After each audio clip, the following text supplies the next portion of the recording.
Hello everyone.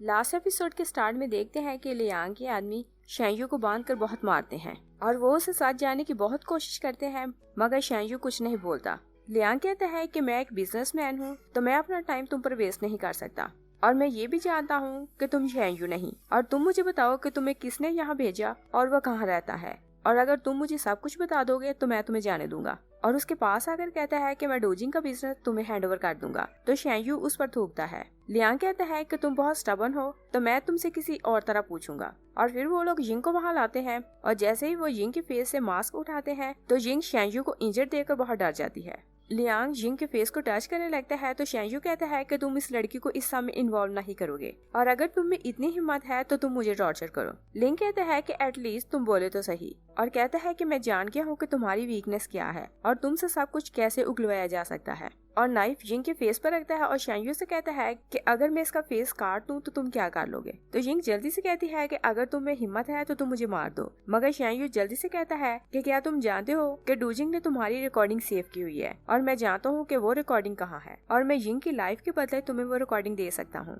तो Liang मान जाता है और कहता है कि लड़की को खोल दो, और फिर यिंग को शेंयू का फेस दिखाता और कहता है कि तुम इसका फेस ध्यान से देख लो, क्योंकि अगर 2 घंटे में तुम रिकॉर्डिंग लेकर वापस नहीं आई तो मैं इसे मार दूंगा। लियांग जाकर बैठ जाता है तो यिंग शेंयू से कहती है कि तुम क्या कर रहे हो। शेंयू से कहता है कि तुम जानती हो कि रिकॉर्डिंग कहाँ है और तुम उस प्लेस को लाइट में खड़े होकर देख सकती हो। तो यिंग को याद आता है कि बर्थडे वाले दिन जब वो रोशनी में बैठी हुई थी तो उसने शेंयू से कहा था कि तुम मेरी सीट पर आकर बैठो, मगर शेंयू ने उसे कहा था कि तुम रोशनी में रहना और मैं अंधेरे में रहूंगा। तो उसे समझ आ जाती है कि रिकॉर्डिंग किचन में हो सकती है। शेंयू उसे फोर्स करता है कि तुम यहाँ से जाओ। यिंग क्योंकि शेंयू को बहुत अच्छी तरह से जानती थी तो जिद करती है कि मैं यहाँ से नहीं जाऊंगी, मगर शेंयू शाउट करता है तो लियांग के आदमी जबरदस्ती यिंग को अपने साथ बाहर ले जाते हैं। तो शेंयू विश करता है कि वो यहाँ से चली गई है तो वापस ना आए, और लियांग के आदमी यिंग को अपने साथ डोजिंग के घर ले आते हैं। और यिंग बहुत वरीड हो रही थी कि अब वो क्या करेगी, क्योंकि वो नहीं जानती थी कि रिकॉर्डिंग कहाँ है। तभी डॉक्टर ली उन आदमियों को मार के बेहोश कर देती है।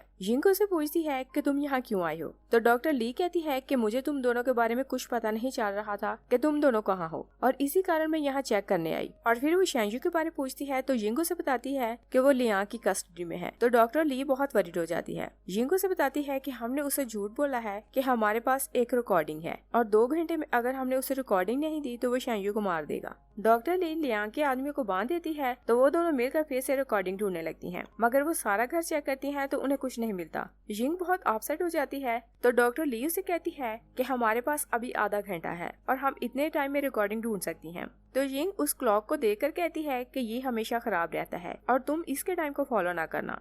और फिर उसे एकदम से याद आता है कि डोजिंग जानता था कि ये क्लॉक हमेशा खराब रहता है, मगर वो किसी को भी परमिशन नहीं देता था कि वो इस क्लॉक को फिक्स करे। तो वो जल्दी से उस क्लॉक को खोलती है तो वहाँ उसे रिकॉर्डिंग मिल जाती है। और दूसरी साइड पर हम देखते हैं कि लियांग शेंयू को मारने लगता है और कहता है कि तुमने मुझे फूल बनाया। तभी यिंग वहाँ आती है और बताती है कि मैं रिकॉर्डिंग ले आई हूँ, और डॉक्टर ली भी उसके साथ आई थी, मगर उसने गार्ड का गेटअप किया हुआ था। और शेंयू यिंग को वहाँ देखता है तो उसे बहुत गुस्सा आता है कि ये यहाँ वापस क्यों आई। यिंग वो रिकॉर्डिंग लियांग को देती है तो वो उस रिकॉर्डिंग को प्ले करता है और उसमें मिस्टर जियांग यानी यिंग के फादर और लियांग की कन्वर्सेशन थी। और फ्लैशबैक में देखते हैं कि मिस्टर लियांग जियांग से मिलने आया था तो उससे बात स्टार्ट करने से पहले जियांग ने रिकॉर्डिंग लगा दी थी। और फिर वो लियांग से कहता है कि मैं अपनी कंट्री के खिलाफ नहीं जाऊंगा, इसलिए मैं स्मगलिंग में तुम्हारा साथ नहीं दूंगा। तो लियांग उसे कहता है कि तुम खुद को डिफेंड करने की पोजीशन में नहीं और तुम पहले ही बुरी तरह फंस चुके हो, तो मैं इस सब से निकलने में तुम्हारी हेल्प कर सकता हूँ। तो जियांग कहता है कि तुमने मेरी शिप स्मगलिंग के लिए यूज की और प्रिटेंड किया कि मेरी शिप चोरी हो गई है और तुम्हारे कारण 180 लोग मारे गए, तो मैं ये सच सबके सामने लाऊंगा।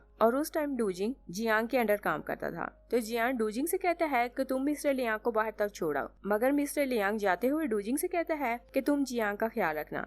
तो वह जल्दी से उस पर अटैक कर देता है। डोजिंग और जियांग दोनों लड़ने लगते हैं तो लियांग पीछे से जियांग पर फायर कर देता है और जियांग नीचे गिर जाता है। तो सूसू अपनी मॉम के साथ उस टाइम वहीं खड़ी थी और तभी हम देखते हैं कि लियांग गन डोजिंग के हाथ में देता है और कहता है कि अगर तुमने किसी को कुछ बताया तो मैं सबसे कह दूंगा कि जियांग को तुमने मारा है, और फिर उसे कहता है कि अब बाकी सबको तुम संभालना। तभी मिसेस जियांग ऊपर आती है तो डूजिंग के हाथ में गन देखती है तो वो समझती है कि उसके हस्बैंड को उसी ने मारा है।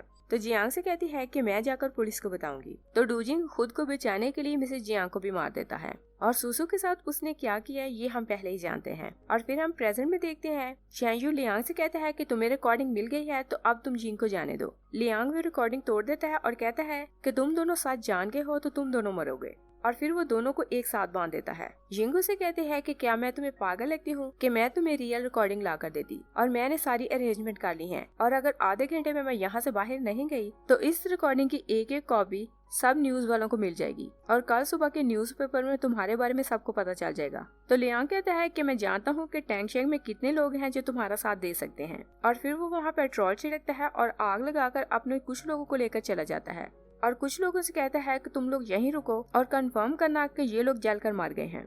और फिर हम देखते हैं कि यिंग शेंयू को कार्विंग नाइफ देती है और कहती है कि तुम इसकी हेल्प से रस्सी काटो। शेंयू से कहता है कि तुम्हें चांस मिला तो तुम यहाँ से पहले भाग जाना और मैं इन सबको खुद डील कर लूंगा। और फिर शेंयू यिंग से कुछ कहने लगता है तो वो कहती है कि ये टाइम ठीक नहीं, और डॉक्टर ली उन दोनों को देख रही थी। शेंयू कहता है कि अगर आज मैंने तुमसे कुछ नहीं कहा तो फिर नहीं कह पाऊंगा, और कहता है कि मैं सिर्फ तुम्हें इस कारण पसंद नहीं करता कि तुम मेरी पास की फ्रेंड हो, मगर मैं नहीं जानता कि तुम मेरे बारे में क्या फीलिंग रखती हो। तो यिंग कहती है कि मैं भी तुम्हें पसंद करती हूँ। और तभी हम देखते हैं कि शेंयू दोनों की रस्सियां काट लेता है और एक गार्ड सामने से गुजरता है तो वो उसे हिट करके उठ जाता है और दूसरे को वो हिट करने लगता है तो वहाँ डॉक्टर ली थी, और फिर डॉक्टर ली और शेंयू सारे गार्ड्स को मार देते हैं। शेंयू यिंग पर गुस्सा होता है और कहता है कि तुमने मुझे बताया क्यों नहीं कि ली भी यहाँ है। तो शेंयू कहती है कि लियांग के लोग यहाँ थे तो मैं तुम्हें बता नहीं सकी, और फिर डॉक्टर ली उन्हें बातें करते देखती है तो जबरदस्ती उन्हें बाहर ले आती है। और फिर हम देखते हैं कि वहाँ हर साइड पर आग लग जाती है और उन लोगों को प्रूफ मिल गए थे कि मिस्टर जियांग की शिप डूजिंग और लियांग ने स्मगलिंग के लिए यूज की थी। तो कोर्ट जियांग फैमिली का नाम क्लियर कर देता है, और जब ये खबर न्यूज़पेपर में छपती है तो सारे टैंगशेंग को पता चल जाता है कि मिस्टर जियांग इनोसेंट था। और फिर हम देखते हैं कि यिंग अपना घर ऑर्फन बच्चों के नाम कर देती है, और उसकी स्टडी क्योंकि इनकम्प्लीट थी तो वो 1 साल के लिए अब्रॉड स्टडी करने जा रही थी। शेंयू उसे सी ऑफ करने आता है और यिंग ट्रेन में तो जाकर बैठ जाती है, मगर वो शेंयू से दूर जाने पर बहुत उदास थी। और तभी हम देखते हैं कि उस पर एक बैग गिरने लगता है तो शेंयू वहाँ आकर बैग को गिरने से रोक लेता है, और वो क्योंकि डॉक्टर ली के अंडर काम करता था तो डॉक्टर ली ने शेंयू को 1 साल की लीव दी थी, तो वो भी यिंग के साथ अब्रॉड जा रहा था। यहीं ये ड्रामा फिनिश हो जाता है। Thanks for watching.